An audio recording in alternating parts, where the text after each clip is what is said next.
আসসালামু আলাইকুম রহমতুল্লাহি ওয়া বারাকাতুহু। সবাই কেমন আছেন? আশা করছি আপনারা সবাই অনেক বেশি ভালো আছেন and welcome to my another new video. This is Imran Hussain from Australia and in this video I'm going to talk about the current situation of Australia. So আজকের এই ভিডিওতে মূলত আমি কথা বলতে যাচ্ছি অস্ট্রেলিয়ার বর্তমান অবস্থা নিয়ে। আমি জানি আপনারা অনেকেই কমেন্ট বক্সে অনেক ধরনের কমেন্ট করেছেন যে ভাইয়া বর্তমান অস্ট্রেলিয়াতে আসা উচিত হবে কিনা। ভাইয়া আমার ভিসা তো আটকে আছে, আমার ভিসার প্রায় 50 দিন বা 60 দিন হয়ে গেছে, এখনো ভিসা পাচ্ছি না। অনেকে অলরেডি রিজেকশনও খেয়ে গেছেন, আবার অনেকে ভিসাও পেয়েছেন।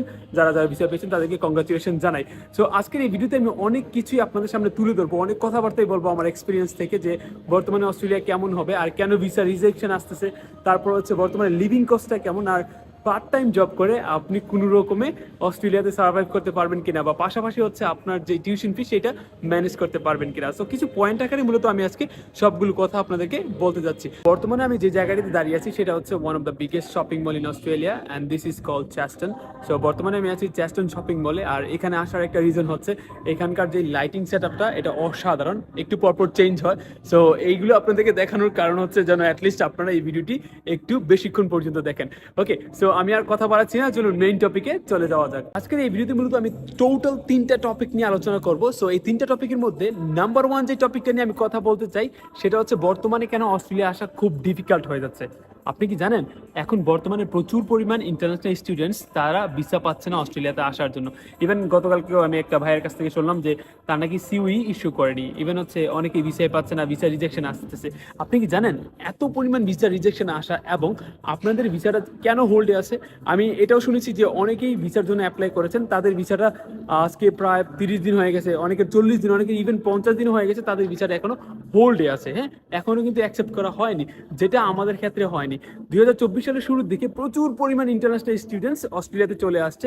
আমরা মূলত আমি পেয়েছি ইভেন লাইক 8 দিনে ভিসা পেয়েছি, অনেকে দেখলাম 2 দিনে, 3 দিনে, 4 দিনে, অনেকে আবার 20 দিনে ভিসা পেয়ে গেছে। কিন্তু বর্তমানে সিচুয়েশনটা কিন্তু ওই রকম নেই। বর্তমানে যেই স্টুডেন্টটাকে তারা অ্যাকসেপ্ট করতে যাচ্ছে তাকে ভালোভাবে ইনভেস্টিগেট করতেছে, তার যে ডকুমেন্টগুলো আছে এই ডকুমেন্টসগুলো আসলে রিয়েল কিনা, সে আসলে একটা জেনুইন স্টুডেন্ট কিনা, ওই জিনিসটা যাচাই বাছাই করে মূলত তাকে ভিসা দেওয়া হচ্ছে। আর এত বেশি ইনভেস্টিগেশন করার একটাই রিজন, সেটা হচ্ছে অস্ট্রেলিয়া যত সংখ্যক ইন্টারন্যাশনাল স্টুডেন্ট চেয়েছিল তার থেকে বেশি তারা অ্যাকসেপ্ট করে ফেলেছে। সো যে কারণে তারা আর কোন ধরনের ইন্টারন্যাশনাল স্টুডেন্ট চাচ্ছে না। এর মানে এই না যে আপনি এখন ভিসার জন্য অ্যাপ্লাই করলে আপনি ভিসাটা পাবেন না, এটা হচ্ছে depend on your luck and আল্লাহ চাইলে অবশ্যই আপনি সেই ভিসাটা পাবেন। অস্ট্রেলিয়ার মধ্যে এত বেশি ইন্টারন্যাশনাল স্টুডেন্ট আসার কারণে বিভিন্ন ধরনের সমস্যার সৃষ্টি হচ্ছে। এই সমস্যাগুলোর মধ্যে নাম্বার 1 যে সমস্যাটা সেটা হচ্ছে অ্যাকোমোডেশন প্রবলেম। ইভেন আমিও অনেক স্ট্রাগল করেছি একটা বাসা খুঁজে পাওয়ার জন্য, বাট আলহামদুলিল্লাহ এখন যেটা পাইছি সেটা খুব ভালো। আমি হচ্ছে অ্যাটলিস্ট পিসফুলি থাকতে পারি। বা অন্যান্য যে স্টুডেন্টরা আছে তারা কিন্তু এখনই স্ট্রাগল করতেছে বাসা খুঁজে পাওয়ার জন্য। দেখা যায় যে বাসার মধ্যে 3 জন থাকার কথা সেই বাসার মধ্যে থাকে এখন 5 জন, যেই রুমের মধ্যে শুধুমাত্র 1 জন থাকার কথা সেই রুমে এখন থাকছে 2 জন শেয়ার করে। সো এইটা কিন্তু একটা প্রবলেম ক্রিয়েট করতেছে। যে একটা স্টুডেন্ট এখানে আসবে তার যে একটা পড়ার পরিবেশ দরকার সেই পড়ার পরিবেশটা কিন্তু আস্তে আস্তে হারিয়ে ফেলতেছে। সো কানাডার মতো অবস্থা হওয়ার আগেই কিন্তু অস্ট্রেলিয়া একটা পদক্ষেপ নিল, সেটা হচ্ছে ইন্টারন্যাশনাল স্টুডেন্টের সংখ্যাটা তারা অর্ধেকে নিয়ে আসবে। তার মানে ডেফিনেটলি তারা যেই স্টুডেন্টগুলোকে অ্যালাউ করবে তাদের অবশ্যই ফাইলকে ভালোভাবে ইনভেস্টিগেট করে দেন হচ্ছে তারা আসলেই জেনুইন স্টুডেন্ট কিনা সেটা যাচাই বাছাই করে মূলত তাদেরকে অ্যালাউ করবে অস্ট্রেলিয়াতে আসা, আই মিন তাদেরকে ভিসা দিবে। সো আমার একটা রেকমেন্ড আপনাদের সবার জন্য, সেটা হচ্ছে আপনি যখন ভিসার জন্য অ্যাপ্লাই করতে যাচ্ছেন অবশ্যই অবশ্যই পর্যাপ্ত পরিমাণ ডকুমেন্টস দিবেন। নর্মাল কোনো একটা ডকুমেন্টস, নর্মাল একটা ফাইল বানিয়ে অবশ্যই আপনি সেখানে ভিসার জন্য অ্যাপ্লাই করবেন না। আপনি বিভিন্ন ধরনের ডকুমেন্টস দিতে পারেন। ধরুন আপনার যে বাবার বিজনেস, সেই বাবার বিজনেসের যে লেনদেনের মেমো, সেই লেনদেনের মেমোটা আপনি দিতে পারেন প্রোভাইড করে। আপনার যে বাড়ি আছে, আপনার যে জমি জমা আছে, ওইটার যে ম্যাপ, সেই ম্যাপটাকে আপনি প্রোভাইড করতে পারেন। আরও অনেক ধরনের ডকুমেন্টস আছে, সেটা আপনি একটু লয়ারের সাথে কথা বলে জেনে নেবেন। দেন হচ্ছে ওটা পর্যাপ্ত পরিমাণ এভিডেন্স জোগাড় করে দেন হচ্ছে এটাকে সাবমিট করবেন। ইনশাল্লাহ আপনার ভিসা ঠেকায় কে, ইনশাল্লাহ আপনার ভিসাটা হয়ে যাবে। তারপরেও depends on your luck and আল্লাহ যদি চায় অবশ্যই আপনি এখানে আসতে পারবেন। আমি কিন্তু তেমন কিছু বলতে পারতেছি না। আরেকটা জিনিস, ইন্টারন্যাশনাল স্টুডেন্ট আসার কারণে যে প্রবলেমটা হচ্ছে সেটা হচ্ছে আমাদের যে সোশ্যাল কমিউনিকেশন, সেই সোশ্যাল কমিউনিকেশনে একটু ব্যাঘাত ঘটতেছে। আই মিন এখানে যারা ওজি পিপল আছে তারা একটু প্রবলেম ফেস করতেছে। আমরা এখন বর্তমানে যারা রিজেকশন খাচ্ছি অস্ট্রেলিয়াতে আসার জন্য তারা বেশিরভাগই আমরা এশিয়ান, রাইট? সো এশিয়ান পিপলরা কেমন হয়, তারা হচ্ছে একদম ফ্রেন্ডলি হয়, একজন আরেকজনের সাথে কমিউনিকেশন করে, দেন হচ্ছে আবার হচ্ছে জেলাসি হয়, আবার বিভিন্ন ধরনের অরাজনৈতিকতার সাথে যুক্ত হয়। সো এই ধরনের যে প্রবলেমগুলো, সেই প্রবলেমগুলো ক্রিয়েট হওয়ার কারণে এখানকার যেই লোকাল পিপল আছে সেই লোকাল পিপলরা বিরক্তিকর মনোভাব প্রকাশ করে তারা কিন্তু রিপোর্ট করতেছে, যার কারণে মূলত এটাও একটা প্রবলেম হতে পারে। আবার শুধুমাত্র যে ইন্টারন্যাশনাল স্টুডেন্টরা অ্যাকোমোডেশন পেতে প্রবলেম ফেস করছে তা কিন্তু না, লোকাল পিপলরাও এখন বর্তমানে অ্যাকোমোডেশন তেমন একটা পাচ্ছে না, যার কারণে এখানে অ্যাকোমোডেশন বানানোর যে চাহিদাটা সেটা বৃদ্ধি পাচ্ছে, আর ইন্টারন্যাশনাল স্টুডেন্ট অ্যাকসেপ্ট করার যে চাহিদাটা সেটা আস্তে আস্তে কমে যাচ্ছে। সো আপনি একটু চিন্তা ভাবনা করে অস্ট্রেলিয়াতে মুভ করবেন। এই ছিল মূলত নাম্বার 1 টপিক। এখন মূলত আমি কথা বলবো নাম্বার 2। ওকে, নাম্বার 2 যে জিনিসটা নিয়ে আমি কথা বলবো সেটা হচ্ছে লিভিং কস্টটা। হ্যাঁ, পূর্বে যে লিভিং কস্ট ছিল, যেটা আমি জেনে আসছিলাম যে পূর্বের যে লিভিং কস্টটা, সেই লিভিং কস্টটা ছিল $25,000 অস্ট্রেলিয়ান ডলার পার ইয়ার। সেটা এখন বর্তমানে নতুন রিপোর্ট অনুযায়ী বেড়ে দাঁড়িয়েছে $29,000 Australian dollar. Can you believe that? 25,000 থেকে এখন বর্তমানে প্রায় 30,000 অস্ট্রেলিয়ান ডলারে চলে আসছে, যেটা কিন্তু অনেক বেশি এক্সপেন্সিভ হয়ে গেছে। সো এই যে লিভিং কস্টটা, এটাকে তো আপনাকে ম্যানেজ করতে হবে, তাই না? এখানে আসলেই তো হবে না, এখানে আসার পর এই লিভিং কস্ট ম্যানেজ করতে হবে, পাশাপাশি টিউশন ফিসের কথা চিন্তা ভাবনা করতে হবে, আপনাকে জব করতে হবে, দেন হচ্ছে গিয়ে আপনি পরবর্তী সময়তে পিআর বা টিআর বা আপনি যেই ফিউচার নিয়ে আপনি চিন্তা ভাবনা করতেছেন সেই ফিউচারে আগাতে পারবেন। তা না হলে তো কোনো কিছু করা যাচ্ছে না, তাই না? এই ছিল নাম্বার 2, যেটা হচ্ছে অস্ট্রেলিয়াতে পূর্বের তুলনায় এখন লিভিং কস্টটা একটু বেশি। আপনার এখানে পূর্বে খাবার দাবারের যে দাম ছিল এখন কিন্তু ওইরকম দাম নেই। এখন পূর্বের তুলনায় খাবার দাবারের দামও বেশি, কারণ তারা পর্যাপ্ত পরিমাণ সরবরাহ করতে পারছে না, কারণ এখানে অনেক বেশি স্টুডেন্ট আসছে, অনেক বেশি ইন্টারন্যাশনাল স্টুডেন্টস, তারপর হচ্ছে আপনার লোকাল পিপল, সব কিছুর দাম বাড়তেছে। সো এই জিনিসটা মাথায় রেখে অন্ততপক্ষে আপনার সামনে আগানো উচিত। আমি অলরেডি 2টা টপিক নিয়ে আলোচনা করেছি। টপিক নাম্বার 1 হচ্ছে কেন বর্তমানে ভিসা পেতে দেরি হচ্ছে, কেন তারা ভিসা দিতে অনেক বেশি লেট করতেছে, আর কেন এত বেশি ভিসা রিজেকশন আসতেছে। 2 নম্বর টপিকে আমি যে জিনিসটা নিয়ে আলোচনা করেছি সেটা হচ্ছে লিভিং কস্ট নিয়ে আলোচনা করেছিলাম। পূর্বে কত টাকা লিভিং কস্ট ছিল, এখন বর্তমানে বেড়ে গিয়ে কত দাঁড়িয়েছে। আর থার্ড মোস্ট ইম্পর্টেন্ট যে টপিকটা, সেটা নিয়ে আমি এখন কথা বলতে যাচ্ছি, সেটা হচ্ছে আপনাদের সবার একটা কমন কোয়েশ্চেন যে ভাইয়া পার্ট টাইম জব করে অস্ট্রেলিয়াতে টিকে থাকা সম্ভব কিনা। হ্যাঁ, পার্ট টাইম জব করে লিভিং কস্ট পাশাপাশি পার্ট টাইম জব করে আমাদের টিউশন ফিটা আমরা ম্যানেজ করতে পারবো কিনা। আমি বলতে চাই আপনি পার্ট টাইম জব করে লিভিং কস্ট পাশাপাশি টিউশন ফি ইজিলি ম্যানেজ করতে পারবেন যদি আপনার পড়াশোনাটা অন্যজন করে দেয়।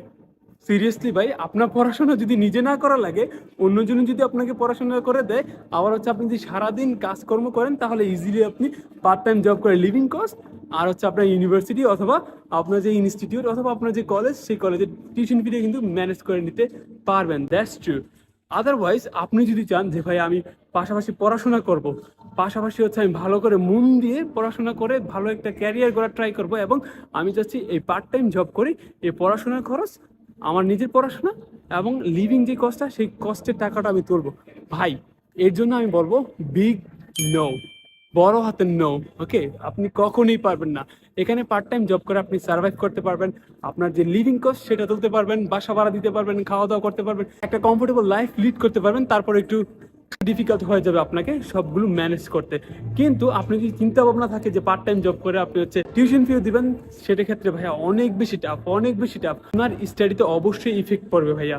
চিন্তা করেন, আপনি পার্ট টাইম জব করতেছেন, পাশাপাশি বাসায় এসে আপনার স্টাডি করা লাগতেছে, সো ওই রকম এনার্জি আপনার থাকবে না। বিশ্বাস করেন, ওইরকম আমি ভাবতাম যে পার্ট টাইম জব করে হয়তো বা টিউশন ফি ম্যানেজ করে নিব, কিন্তু না, এরকম এনার্জি আসলেই থাকে না। সো এই যে কোয়েশ্চেনটা আপনার মাথা থেকে এখন ছেড়ে দিবেন যে পার্ট টাইম জব করে অস্ট্রেলিয়াতে আপনি এখন বর্তমানে যে পরিস্থিতি, সেই পরিস্থিতিতে আপনি অ্যাটলিস্ট টিউশন ফি আর হচ্ছে লিভিং কস্টটা ম্যানেজ করতে পারবেন না যদি আপনি ভালোভাবে স্টাডি করতে চান। আর যদি ভালোভাবে স্টাডি করতে না চান, যদি শুধুমাত্র এখানে থাকতে চান আর হচ্ছে এখানে টাকা পয়সা ইনকাম করতে চান, তাহলে আপনি সেই ক্ষেত্রে পারতেও পারেন যদি আপনি আপনার অ্যাসাইনমেন্ট, আপনার যে পড়াশোনাটা সেটা অন্যজনের দ্বারা করান। তো অনেক ওয়ে আছে এখন, এখানে অনেক ওয়ে বের হয়ে গেছে। সো ওইভাবে কিন্তু পোলাপাইনরা সবকিছু করতেছে। তো দেখা যাক আমি কি করি। ওকে, আমি কি করি সেটা হচ্ছে দেখার বিষয়। অলরাইট, সো আরেকটা জিনিস হচ্ছে ভাইয়া, এখন বর্তমানে জব অপরচুনিটিস তেমন একটা নাই বলবো না, যে আছে, এখানে প্রচুর পরিমাণ জব অপরচুনিটিস আছে, কিন্তু কম্পিটিশনটা একটু বেশি। যেহেতু টপিক নাম্বার 1 আমি বলছিলাম যে ভিসা ডিলে করার একটা কারণ হচ্ছে অস্ট্রেলিয়ান গভর্নমেন্টের যে রিকোয়ারমেন্ট, সেই রিকোয়ারমেন্ট অনুযায়ী কিন্তু তারা এর থেকে বেশি স্টুডেন্ট নিয়ে আসছে এখানে, যার কারণে একটা জবের পিছনে এখন 5-6টা আপনার হচ্ছে ক্যান্ডিডেট লেগে আছে। যখন স্টোরের সামনে দিয়ে যাচ্ছেন তখন দেখতেছেন যে এখানে লেখা আছে হায়ারিং অ্যাভেলেবল অথবা উই আর হায়ারিং। সো এই যে উই আর হায়ারিং আপনি যখন অ্যাপ্লাই করছেন, এট দ্য সেম টাইম ওইখানে কিন্তু প্রায় আরো 1 থেকে 150 পোলাপাইন অ্যাপ্লাই করে রাখছে। সো এই জিনিসটা কিন্তু খুব বেশি টাফ হয়ে যাচ্ছে জব পেতে। সো এটা মাথায় রাখবেন যে বর্তমানে অস্ট্রেলিয়াতে জব পাওয়াটা একটা লাকের বিষয়। বিশ্বাস করবেন, আমি তো 4-5 মাস ধরে জব পাই নাই, এখন আলহামদুলিল্লাহ পাইছি একটা। ওই জবটাকে আমি কিছুদিন কন্টিনিউ করি, ওই জবটা কেমন, কত টাকা স্যালারি আসে, সবকিছু আমি মূলত অন্য একটা ভিডিওতে আপনাদের সামনে তুলে ধরবো। আর স্পেশালি অস্ট্রেলিয়াতে জব করে, পার্ট টাইম জব করে বা ক্যাজুয়াল জব করে লিভিং কস্ট পাশাপাশি টিউশন ফি কীভাবে তুলবেন, ওই জিনিসগুলো নিয়ে বিস্তারিত আমি আরেকটা ভিডিওতে আলোচনা করব। সো এই হচ্ছে বর্তমানে অস্ট্রেলিয়ার অবস্থা। তো এমন হয়ে গেছে যে আমরা যে এশিয়ান পিপলরা সবাই যখন আসতেছি অস্ট্রেলিয়াতে, তখন এখানকার যে লোকালিটিটা, যেখানে কালচারটা, এই কালচারটা চেঞ্জ হয়ে যাচ্ছে। এত বড় একটা শপিং মল আমি ঘুরলাম, জব পাই নাই। আরেকটা জিনিস, জব পেতে হলে সব থেকে বড় ইম্পর্টেন্ট যে বিষয়টা আপনাকে মাথায় রাখতে হবে সেটা হচ্ছে কারো না কারো রেফারেন্স। আপনার যদি ভালো কারো রেফারেন্স থাকে যে অলরেডি জব করতেছে, তাহলে আপনি ইজিলি জব পাবেন। আর যখন জব পাবেন তখন you are gonna actually lead a comfortable life. বিশেষ করে আপনি যখন জব পেয়ে যাবেন তখন আপনার লাইফটা ইজি হয়ে যাবে, আপনি সব কিছু সুন্দরভাবে কভার করতে পারবেন। অ্যাটলিস্ট আপনার মাথা থেকে বড় একটা বোঝা কিন্তু সরে যাবে। তো এই ছিল মূলত অল অ্যাবাউট অস্ট্রেলিয়ার সিচুয়েশন। আশা করতেছি খুব রিসেন্টলি অস্ট্রেলিয়ার সিচুয়েশনটা আরও বেশি ভালো হয়ে যাবে, বিকজ অস্ট্রেলিয়ান গভর্নমেন্ট ক্যানাডার মতো হতে দিবে না কখনোই, কারণ তারা আগে থেকেই সকল পদক্ষেপ নিয়ে নিচ্ছে। ওকে, আগে থেকেই তারা যেই পদক্ষেপগুলো নেওয়া দরকার সেই পদক্ষেপগুলো নিয়ে নিচ্ছে, যেন পরবর্তীতে এটা আরও ভয়ঙ্কর রূপ ধারণ না করে। সো আশা করতেছি within 1 year or 2 years Australia আবার আগের অবস্থায় ফিরে আসবে। তখন আমাদের অনেক জব অপরচুনিটিস থাকবে, দেন হচ্ছে আমরা প্রচুর পরিমাণ টাকা ইনকাম করতে পারবো, বাসায় টাকা পাঠাতে পারবো, ইভেন আমরা আমাদের টিউশন ফি সব কিছু কিন্তু ম্যানেজ করে খুব সুন্দরভাবে এখানে লেখাপড়া করতে পারবো। সো আমি আপনাদের সবাইকে এনকারেজ করবো যে আপনারা অ্যাপ্লাই করেন। যদি আপনি অ্যাপ্লাইয়ের স্টেজে থাকেন, অ্যাপ্লাই করার আগে যে জিনিসটা আপনাকে মাথায় রাখতে হবে সেটা হচ্ছে আপনাকে মেন্টালি প্রিপেয়ার হতে হবে। দরকার হলে যদি কোনো কোর্স থাকে বাংলাদেশে, সেই কোর্সটা কিন্তু আপনারা করে আসতে পারেন যে কিভাবে মেন্টালি প্রিপেয়ার থাকা যায়। আদারওয়াইজ এখানে আসার পর কিন্তু খুব ডিপ্রেশনে থাকবেন। সো যেটা কিন্তু আসলে আলটিমেটলি ভালো একটা জিনিস না, ডিপ্রেশনে থাকা। সো মেন্টালি প্রিপেয়ার হন যে আপনি আসার পর জব পাবেন না, আর জব পাবেন কয়েকটা মাস গেলে, অথবা আপনি সাথে সাথে জব পেলে তো আলহামদুলিল্লাহ। আর এখানে প্রচুর পরিমাণ জব অপরচুনিটিস আছে, but it will take time. হ্যাঁ, কিছুটা সময় নেবে। আর অবশ্যই আল্লাহর উপর বিশ্বাস রাখতে হবে ভাই, যা হয় ভালোর জন্য হয়। যদি আপনার ভিসা রিজেকশন হয়, তার মানে এই না যে আপনার লাইফ শেষ, তাই না? আমরা অনেকে মনে করি যে আমার ভিসা হলো না বা আমার লাইফটা বোধহয় এইখানে শেষ। না, ভিসা রিজেকশন হতেই পারে ভাই, তাদের দরকার নাই, তারা না আনতে পারে। বাট এর মানে এই না যে আপনাকে অস্ট্রেলিয়ায় আসতে হবে। অস্ট্রেলিয়ার থেকেও আর অন্যান্য ভালো কান্ট্রি আছে, ওইগুলোতে ট্রাই করেন। ইনশাল্লাহ এক জায়গা না এক জায়গা হবে। আপনার রিজিক যেখানে, সেখানে আপনাকে এমনি টেনে নিয়ে যাবে। সো আপনাকে জাস্ট ট্রাই করতে হবে, বুঝতে পারছেন? তো ডিপ্রেস হওয়া চলবে না, আপনারা ভালোভাবে চেষ্টা করেন, ইনশাল্লাহ ভালো কিছু হবে। আশা করতেছি আপনারা আপনাদের যে স্বপ্নগুলো আছে সেই স্বপ্নগুলো খুব সুন্দরভাবে আপনারা হচ্ছে ফুলফিল করতে পারবেন। আর আমার যদি কোনো হেল্প লাগে অস্ট্রেলিয়াতে আসার পর, সেটা অবশ্যই বলবেন। সো ফর এক্সাম্পল, অস্ট্রেলিয়াতে আসছেন, একটু মানে মেন্টালি পিস দরকার, চলে ভাইয়ের সাথে দেখা করি, ইনশাল্লাহ আপনারা দেখা করতে পারেন। পাশাপাশি হচ্ছে অস্ট্রেলিয়াতে পিক আপ করতে হয় আপনার এয়ারপোর্ট থেকে, আপনি বলতে পারেন কোনো ধরনের প্রবলেম হলে আমাকে বলতে পারেন। ইউনিভার্সিটি চেঞ্জ করা বা ইউনিভার্সিটিতে থাকা, টিউশন ফি বা বিভিন্ন ধরনের অ্যাডভাইস নেওয়ার জন্য আমাকে বলতে পারেন। যদিও আমি অত বেশি এক্সপিরিয়েন্স এখনো নেইনি, ইনশাল্লাহ আমি চেষ্টা করবো আপনাদেরকে পর্যাপ্ত পরিমাণে ইনফরমেশন দেওয়ার জন্য। তো আজকের ভিডিওটি আমি মূলত এখানেই শেষ করতেছি। আশা করতেছি যে আজকের এই ভিডিওতে আমি ভালো একটা ইনফরমেশন দিতে পারছি আপনাদেরকে অস্ট্রেলিয়া সম্পর্কে। বিশেষ করে এটা হচ্ছে আমার পার্সোনাল অপিনিয়ন। হ্যাঁ, আমি এই জিনিসগুলো এখন ফেস করতেছি, আমি এই জিনিসগুলো ফেস করেছি, এক্সপিরিয়েন্স করেছি, যে এই কারণে আমি আপনাদের সাথে শেয়ার করতেছি। অন্যজনের ক্ষেত্রে অন্যরকম হতেই পারে, অন্যজনের আত্মীয় স্বজন থাকতেই পারে, তারা কিন্তু আরো ভালো অবস্থানে থাকতেই পারে। অনেকেই দেখলাম যে 4 থেকে 7 লাখ টাকা ইনকাম করে মান্থলি। তো তার সাথে তো আমার তুলনা দিলে হবে না, আপনার ক্ষেত্রে আবার অন্যটা হতেও পারে। সো আপনি জাস্ট ট্রাই করতে হবে। হ্যাঁ, আপনাকে জাস্ট ট্রাই করতে হবে। সো চেষ্টা করেন, ইনশাল্লাহ ভালো কিছু হবে। ইনশাল্লাহ আশা করছি যে আপনার যে মনের আশাটা, সেই মনের আশাটা পূরণ হবে। তো আজকের ভিডিওটা আমি এখানে রেখে দিচ্ছি। Are extremely sorry for the noise, কারণ এটা হচ্ছে শপিং মল আর এখানে বিভিন্ন ধরনের সাউন্ড বাজে ভাই। So extremely sorry for that background noise. আমি চেষ্টা করবো এই ব্যাকগ্রাউন্ড নয়েজটাকে আপনাকে কেটে ভিডিওটা দেওয়ার জন্য। অলরাইট এভরিওয়ান, সো আজকের ভিডিওটি মূলত আমি এখানে শেষ করতে যাচ্ছি। শেষ করার আগে আমি আপনাদের সবাইকে রিকোয়েস্ট করব, যদি আপনাদের মনে কোনো ধরনের প্রশ্ন থাকে বা আপনারা কোনো কিছু জানতে চাচ্ছেন, সেটা হচ্ছে এই ভিডিওটা আছে না, এই ভিডিওর কমেন্টে গিয়ে আপনারা মূলত কমেন্ট করে দিতে পারেন। আর চেষ্টা করবেন সবাই একই ধরনের কমেন্ট করার জন্য, যেটা আমার চোখে পড়ে, আর আমি যেন পরবর্তীতে ওই টপিকটার উপরে ভিডিও নিয়ে আসতে পারি। বিকজ আপনারা যদি বিভিন্ন রকমের প্রশ্ন করেন, সো সবগুলো প্রশ্নের উত্তর কিন্তু আর ইনস্ট্যান্ট ভিডিওতে দেওয়া যায় না। সো চেষ্টা করুন একই ধরনের কমেন্ট করার জন্য, আর একই ধরনের কমেন্ট করলে, একই ধরনের কোয়েশ্চেন করলে মূলত পরবর্তী ভিডিওটা ইনশাল্লাহ ওই টপিক নিয়ে বানাবো। সো এতক্ষণ পর্যন্ত ভিডিওটি দেখার জন্য আপনাকে অসংখ্য ধন্যবাদ। ইনশাল্লাহ এই অস্ট্রেলিয়াতে যখন যখন আসছি ভালো কিছু আপনাদেরকে প্রোভাইড করার ট্রাই করবো, সঠিক ইনফরমেশনটা দেওয়ার ট্রাই করবো।